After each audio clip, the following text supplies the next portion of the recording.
Ladies, blokes, and non-binary folks, welcome back to Brownlow Books. I thought I wanted to read a YA, just kind of in between some other things, and I didn't know what to pick, so I spun the color wheel on my phone. Cause this is color coded now.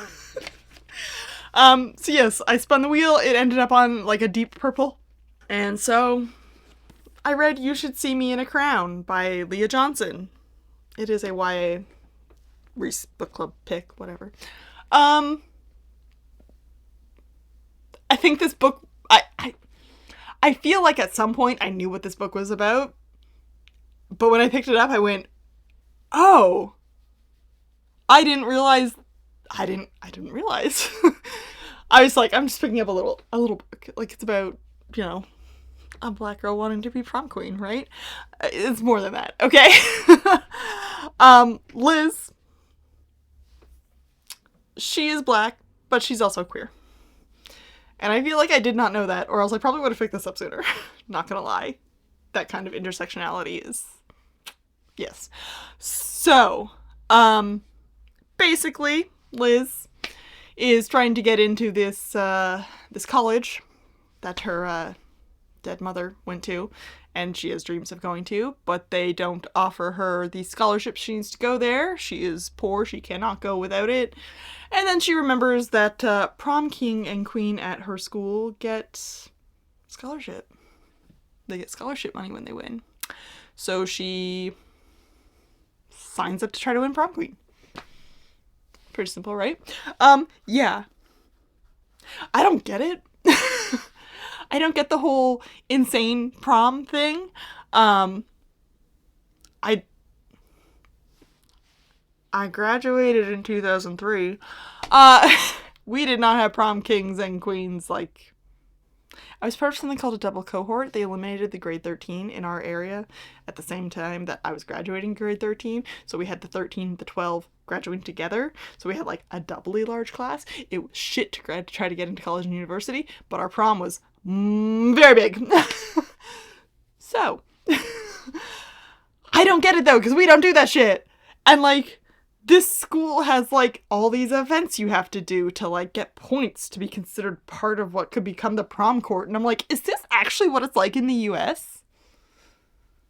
Like, is this an accurate representation of prom in the US? And like the lead up to it of like campaigning and like doing all these like mandated activities to get points to be able to be eligible. Like, I don't... seems bizarre to me. And for that reason, the first third of this, third-ish, the first third felt insane. It was ridiculous. I was like, oh my god, yeah, I wanted a nothing YA, and here I am. Like, I was just like, obviously I'm gonna keep reading it. I am a completist. But I was just like, this is insane. This prom thing you guys are doing is insane. Okay? But, out of the ridiculousness, blooms this really nice story. And I kind of didn't expect it to bloom the way it did. Like, it is very much about, like, first loves and, like, the ebb and flow of friendships and just, like, challenging sort of, like, what's expected of you. Especially as someone who's, like, running as prom queen, because, like, she's black and queer. Now. It is obvious that Liz has, lived her life as a black girl. There's little things in the story where it's just, like, she's used to this. Like, someone goes to reach for her hair and she kind of sees out of the corner of her eye and she's just kind of like, nope.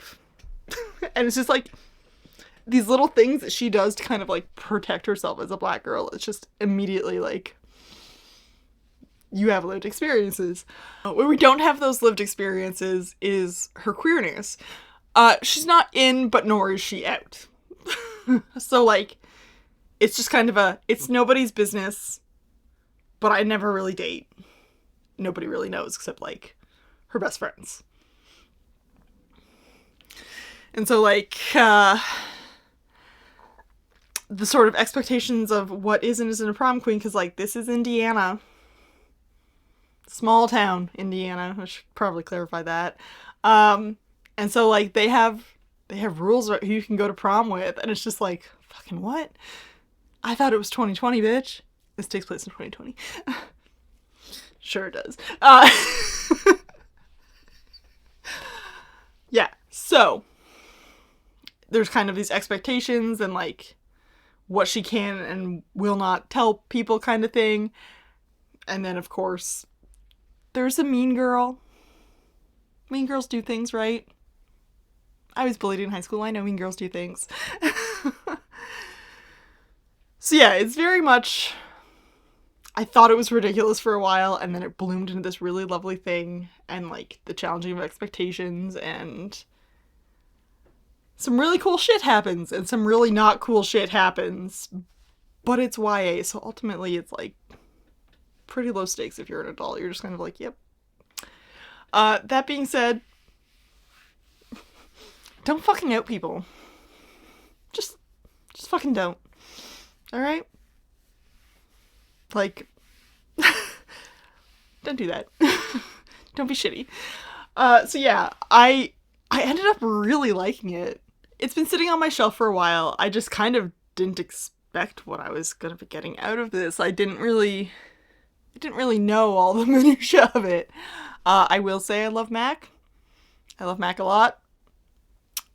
So yes, I do recommend. On Goodreads, it has almost 41,000 reviews, 41,000 ratings, which is a lot.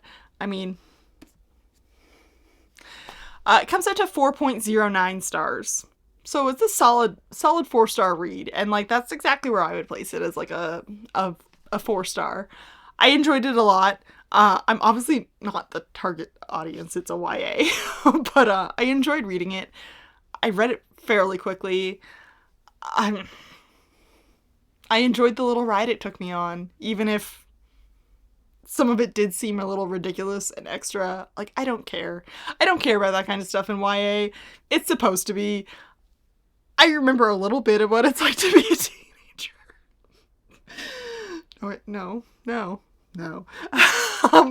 So yeah, should you read? If you're into YA and you want a cute little like black queer girl finding herself, then like fucking absolutely. I mean, I enjoyed it a lot. And it had depth, which, to be honest, some YA really don't. They try to and they just don't. This one is good. It does.